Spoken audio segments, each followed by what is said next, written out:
Hello, ladies and gentlemen. My name is Marcus Davey. Today we're going to be talking about matches. Not just any kind of matches. I'm actually going to teach you how I make my own variety of survival match. These are my own designs, so you're not going to see this on any other videos. Now, you're probably saying, what Samuel is he talking about survival matches? What I used to do when I was younger is I was very much into survival camping. I would also make little survival kits, taking little tins and cramming whatever I could put into it to make guys like Bear Grylls on Survivor, make him envious. Now, every Cub Scout knows how to make a regular match waterproof. You dip it in wax. Then there's also these kind of what they're called survival matches that they sell in camping stores. Now these things are quite excellent. I've seen demonstrations where the guy lights them and drops them in a cup of water, and they'll still burn underwater. Mine aren't quite that good. Of course, mine are a lot less expensive. Mine are also a little bulkier, but still. And what do they look like? They look like this. You're probably saying, what the Sam Hill has he got up with? As you can see, now these are waterproof. They're not exactly wind-proof, but they're wind-resistant. They are coated in wax, so they burn a little longer, so they're easier to start a campfire with.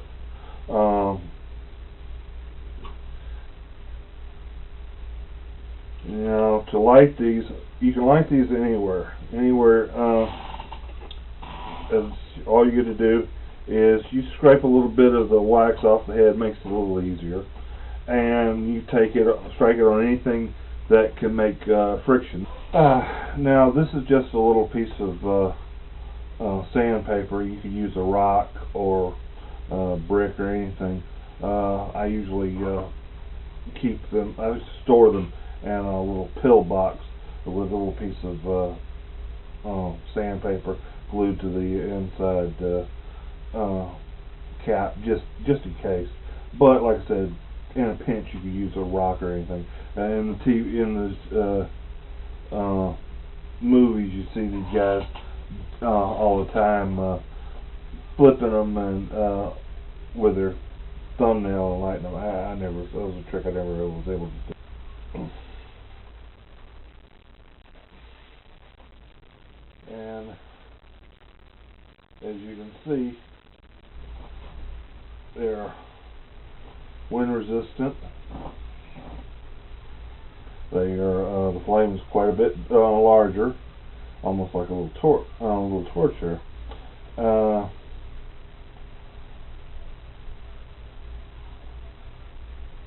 Like I said, it's not completely waterproof. They're wind resistant and water resistant. They're waterproof while they're coated in wax, but at this point I could drop this in, unlike the survival matches, I could drop this in a cup of water and it would go out.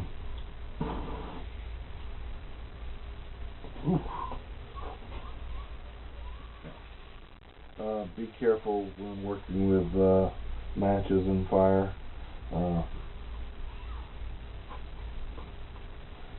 Now,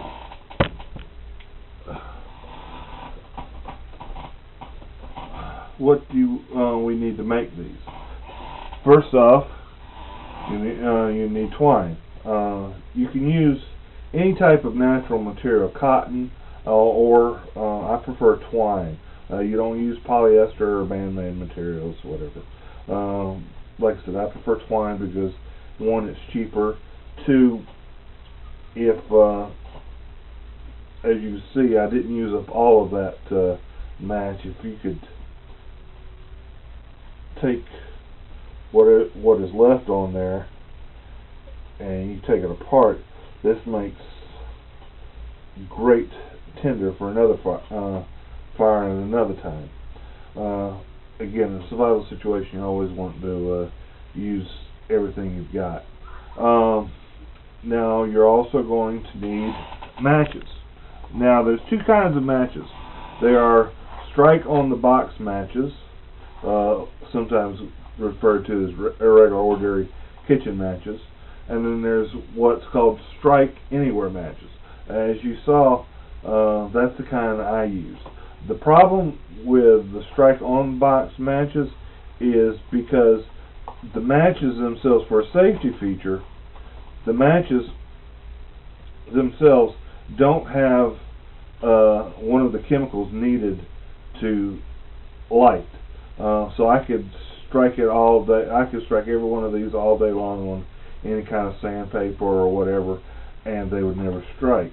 However, the chemical that they need is already put into the rough edge on the box. That's the reason. Voila. Now, you can technically use make them out of these. You would just have to make sure that you have a strip of this material with you. I guess you could, like I said, I store these in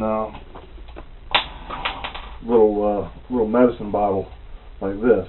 You could take one of these strips, cut it off, and then glue it to the inside of the cap. Now, like I said, I think it's easier just to use strike anywhere match, just in case, because the problem with this is you can see right here, after striking a couple times in the same place, these strips do wear out. Now, you're also going to need wax, melted wax, and you want to melt your wax in what's called a double boiler. I'll show you about that a little bit later. Wax doesn't have to be anything special. You can use an old candle if you've got like a couple candles left over from maybe a birthday party or some Christmas candles that you don't want anymore. You can use those. Do not use crayons. Crayons have certain chemical put into them to make them. They're not completely fireproof, but they are more fire retardant. So I wouldn't use crayons. Like I said, either regular old paraffin wax that you see. You can get them at the grocery store in the section where they do canning, or like I said, use an old recycle an old candle. I'm real good on recycling materials. So, what do? First off, you would take a couple inches of the hemp, or like I said, you can use cotton if you prefer. I prefer hemp because one, it's cheaper, and I've already mentioned why. So you take one section of this, and then you wrap it around the match. Once you get a good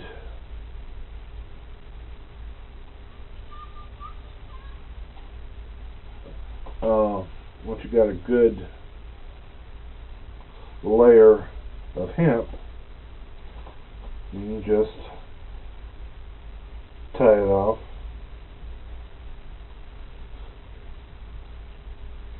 And you don't have to worry about making the knot real secure, because once you dip it in wax, it's going to seal that knot. you do want to make it as snug as you can.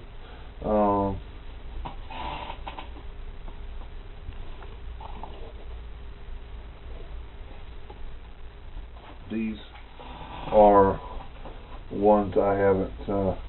I've already wrapped up. I haven't dipped them in the. Haven't dipped them yet. So let's go to the wax. Now this is what I mean when I say a double boiler. Double boiler is simply one container in another container with water in the first container. Now the wax is in the second in the can. Like you could make fancy ones. Like I said, I just got this. I got this pot out of a garage sale for like 10 cents or whatever, and of course reusing the an old can for the double boiler. Now the reason you do double boiler like this is because wax, if it gets too hot, it can catch on fire.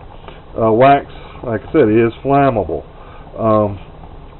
The double boiler, because of the double boiler, the wax never gets above 100 degrees, since it can't get all energy going into getting it hotter. After 100 degrees goes into boiling the water. Okay, that's for the chemistry folks. Now,